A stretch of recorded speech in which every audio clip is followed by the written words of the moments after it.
3 до 4% од мравките на дадениот брег умираат дневно, без последици освен за некој месец, некоја генерација. Важно, работата да оди, и оди, токму како што навистина врви.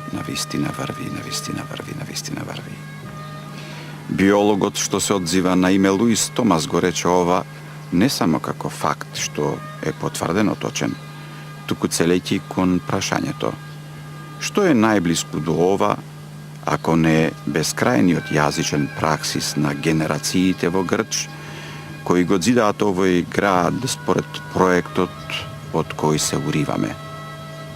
А сепак, без него, што можам да речам кога се ракувам со вас?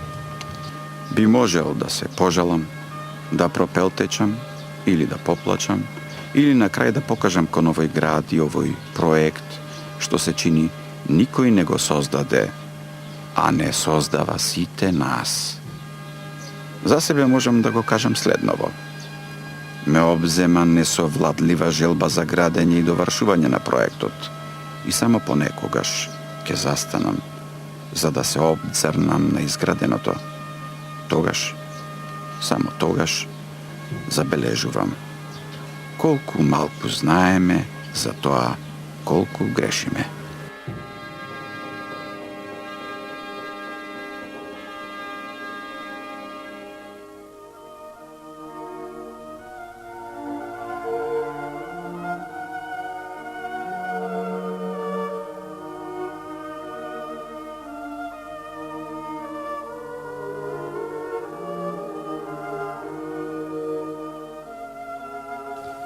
Те отворам. Скрцнува воздухот, високите температури, но срцето те чува. По камењата и сувите треви се спровираат змии, страсти, а музиката лубеница ја гасне жетта. Се влегува изгледа одвнатре или се паѓа. Мене описот не ми се допаѓа, но ме инспирира. Се е подготвено за дочек, но мириса на крв. Скопје, градот на македонската црвена земја, архитектурата на земјата се врати кон земјата. Исчезна под налетот на воопшто Првата светска војна, под налетот на љубомората, омразата, гризодушието и кражбата на технологијата. Скопјани сватија едно. Покрај жестокоста и масовната смрт која ја донесе војната, инаку непозната за скопјани, тие не го заборавија примарниот порив за градба, што значи потрага по возобнова на рајската среќа, и тие решија среќата повторно да биде тема на архитектурата на овој град, но сега изграден од камен. Затоа, почитувајќи ја древно македонската мудрост, која гласи: треба да се оградиш за да бидеш среќен и слободен, тие изградија градот камен и го заштитија со ѕидини. За да можеме да го согледаме тој град, се наоѓаме токму овде, на археолошкиот локалитет Скупи, кој засега само стасал некаде назад со ископот околу 2000 години. За да стасаме до вистинскиот град на бронзата, ќе треба повторно да ја замолиме архитектурата на земјата и подземниот урбанизам на Скопје, за да ни го открие годините и епохите пред 84-та година по Богомладенецот, пред преминот од многубоштво кон монотеизам.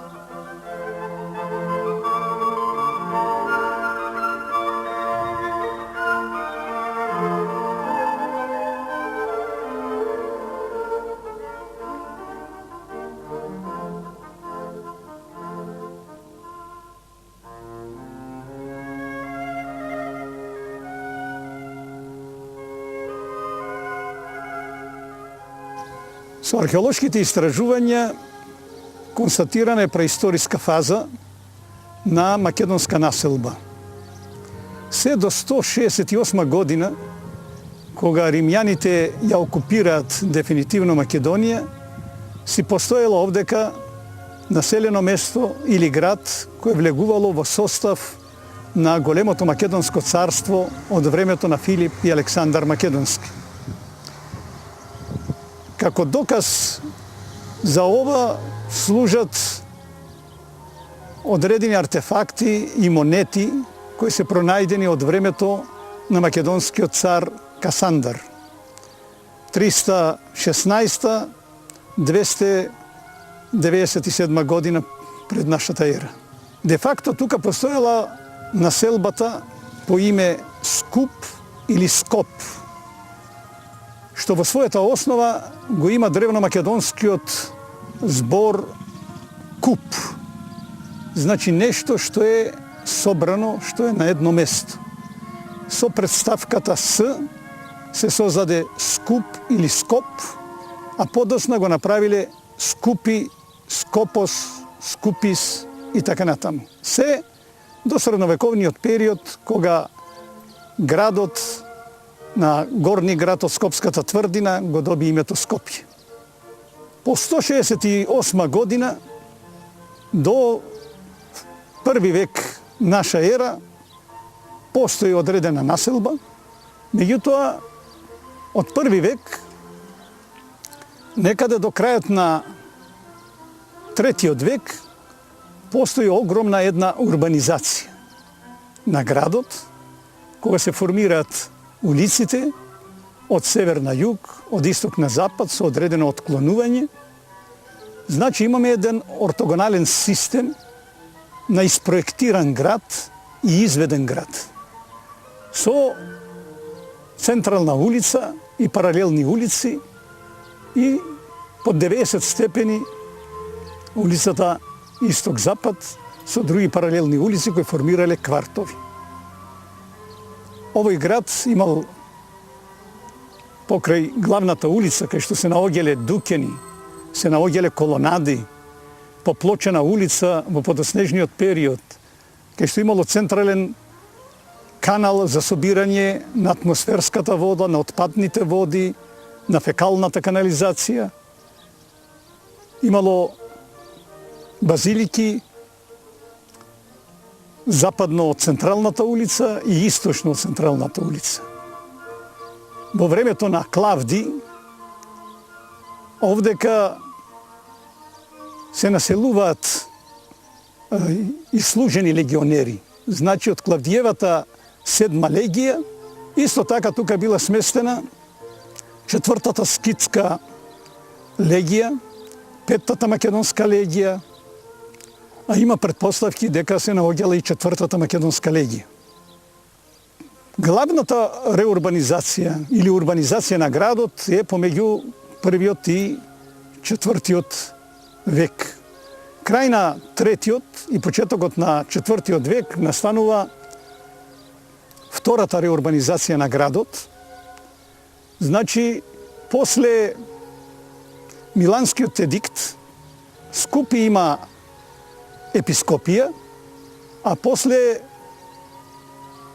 451 година имаме архиепископија. Исто така Скупи е значајно со тоа што како административен, воен, културен, трговски центар, не само на централниот македонски полуостров, туку и пошироко, се наоѓал на раскрсница помеѓу исток и запад, север и југ, и затоа овдека имаме посета на повеќе императори, меѓу кои во 379 и 388 година и на Теодосије I, кој овдека издал 2 царски укази, еден под Скопис, а другиот под Скупис. 518 година се случува катастрофален земјотрес, во кој според Марцелин Комес се уништени 24 града, меѓу кои и градот Скупи. Во 268-69 година има наезда на готите, а во 4 век на хуните и поради навестувањето дека ќе има напад од страна на разни вандали кои доаѓале на овие простори, населението беше излезено и тоа е среќата што остана живо населението после земјотресот од 518 година. Меѓутоа, никогаш повеќе Скопје не го доживува тој сјај што го имал со неговите базилики и цивилни и верски, односно ранохристијански базилики, со чесмите, со импозантните улици, со импозантните административни објекти и така натаму. Животот после 518 година трае се до 11-12 век, меѓутоа тоа е веќе едно помало населено место кое никаде веќе не се споменува, каде што нема веќе седишта на архиепископија.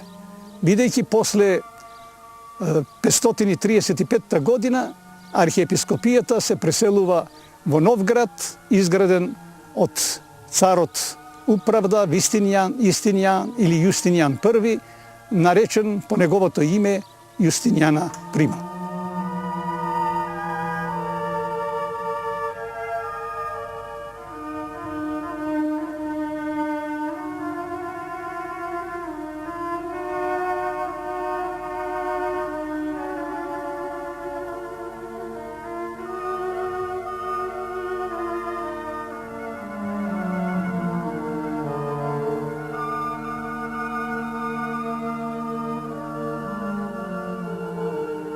Како што исчезнува детството со сета негова изворна инвентивност и се престора во кристализации и спомени, во кои постојано го фалите детото за неговата гениалност и креативност, како минува времето, како детето преминува кон сериозноста на животот, вие и не забележувате како на непознато место од непознати причини се зачипчува љубомората. Скопјани во периодот на неолитот и воопшто источниот Левант се занимава со благородната игра на откривање на орудија и осуваршување на орудија кои помагаат за посреќен живот. Неолитското Скопје беше градот на среќата. Тоа не остана незабележано за народите кои живееја се уште во палеолитот и мезолитот. Тие народи, имајќи потешки услови за развој, развиваа една друга креативност со негативен предзнак. Тие го совршуваа оружјето. Тие ја играа играта на војната, која беше потполно непозната за скопјани и за целиот македонски неолит. Скопјани и македонците направија една грешка во нивната игра на инвенција, тие го открија металот. Народите од северот ја сватија функцијата на металот поинаку. Тие сватија дека од тоа можат да се направат потрајни и поубоити и покрволочни оружја. И некаде во вториот милениум пред новата ера започнува Првата светска војна во смисол на кражба на воена технологија, односно на кражба на металот и технологијата за производство на оружје за метал. Археолозите овој период ќе го наречат период на култура на урни, бидејќи сите неолитски градови, јужно од Сава и Дунав, во овој период се потполно дотолчени и спалени. Сета култура е опожарена. На тој начин исчезнува неолитското Скопје, градот на земјата, и се појавува градот на каменот. Скопјани и македонскиот неолит возвраќаат со нов град, град кој е создаден од камен, но овој пат двоен. Град на живите и град на мртвите.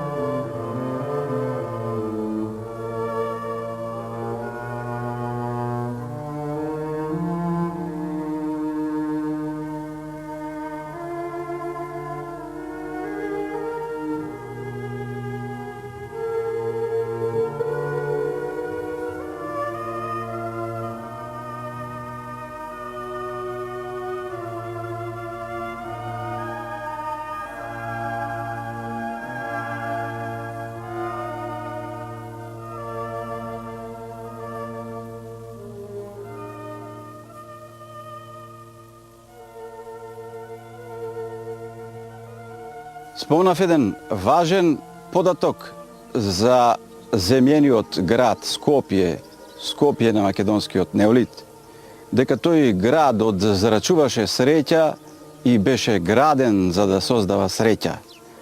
Тоа елементарно чувство за достоинство не го забравија ни скопјани на градот од камен, но го надградија и сватија нешто како први архитекти на Европа, како прв градителски, сериозен, естетски двиг во Европа.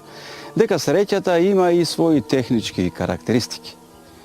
Градот од земја знаеше за систем од канализација и системот се состоеше од септички јами.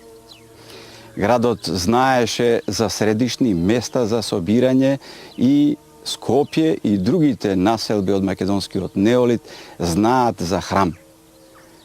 Градот знаеше за парцелизација на земјата, знаеше за поделба на земјата помеѓу земја која има карактеристика за да биде градежно земјиште и земја која има карактеристика за на неа да се посади нешто. Затоа во градот од камен, во ова Скупи, кој е во овој момент, во оваа фаза на археолошки ископување во Македонија и најголемиот град од камен или антички град кој е 2 пати поголем од Стоби, тие ги усовршија овие системи кои создаваат предуслови за достоинство и среќа. Скупи беше среќен град. Скупи имаше поплочени улици, имаше ноќно улично осветлување, имаше систем од канализација, систем од јавни собиралишта, купатила, имаше место, форум каде што народот се собираше и исто така имаше место каде што еден се обраќаше во името на многумина. Имаше театар кој брои 10.000 гледачи, што значи исто така некаде околу 30% поголем од засега во Македонија најпознатиот театар Стоби. Треба да се присетиме дека среќата доаѓаше сама до периодот на неолитот, а веќе потоа, откако македонците, како и градот Скупи, ја осетија разновидната гнасотија на војната, тие за неа мораа да се борат и мораа да ја бранат.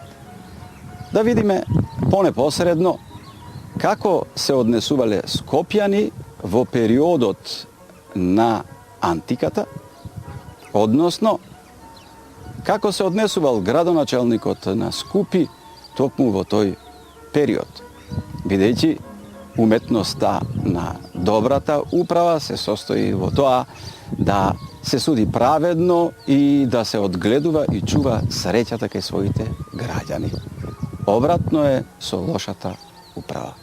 Таа прави се за да наголеми јазот помеѓу она што народот и жителите мисли дека е по традиција добро и она што е вистинска постапка на управата.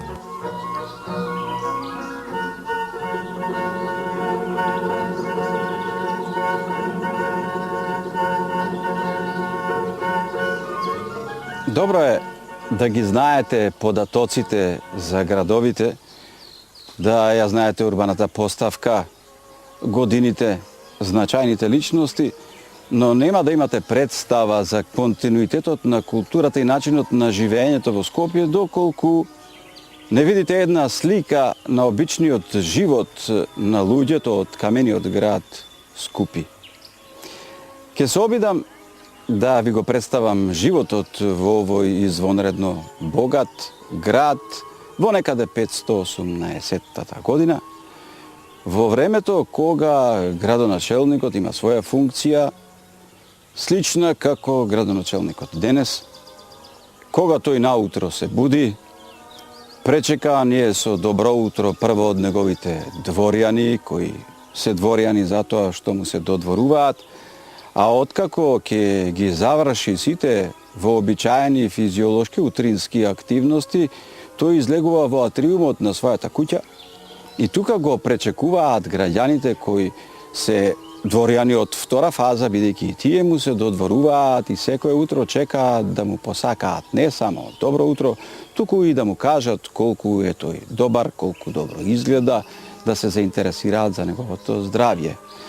Таа култура Скопјани и денес не ја промениле, но разликата е следна. Градоначелникот на секој таков дворјанин на кого ќе му биде допуштено да упати добар збор до него, му остава во раката по еден златник. Таа навика одамна е изменета и станува обратно. Денес граѓаните на Скопје му потпуштаат по некој златник на градоначелникот за подобро да ја сврши својата функција. Но потоа градоначелникот од тоа време се упатува на својата секојдневна прошетка низ градот, поздравувајќи се со луѓето по улицата и редовно посетувајќи ја базиликата.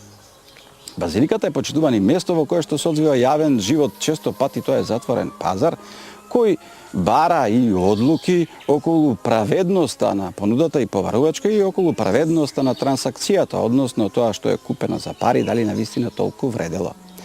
Секогаш има конфликти и градоначелникот приближно на оваа место, значи на врвот во апсидата на базиликата, седи и ги донесува своите одлуки.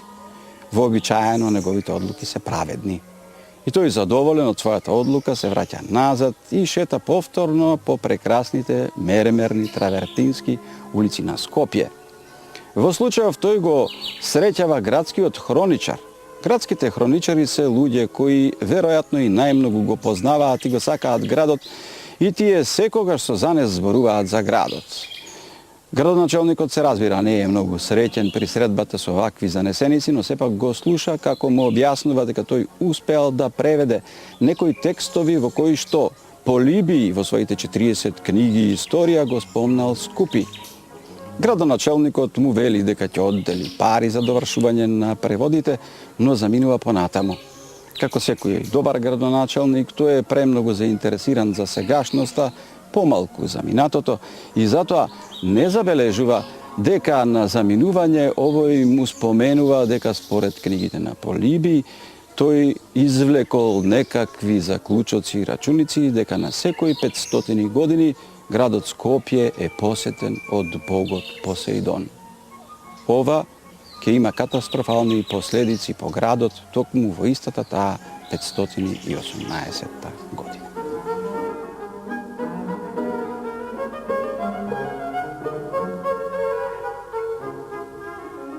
Би сакал да го нагласам следното. Ако Скопје во тоа време, или Скупи, како што во оригиналите се нарекува, ги има овие инфраструктури, што значи поплочени улици, канализација, организиран живот, библиотека, театар. За споредба, вечниот град, кој е далеку пославен од Скупи, во тоа време се уште нема поплочени улици, се уште нема ноќно осветлување. И се уште нема организирана канализација за целиот град, како што тоа го има Скупи, затоа што во тоа време во Рим, ако сакате да излезете ноќно време, тогаш немате заштита од градската управа и никој не ви ја гарантира безбедноста и сигурноста на животот. А што се однесува до фрлањето на отпад, Рим во тоа време се уште отпадот и канализацијата ги организира како големи септички јами.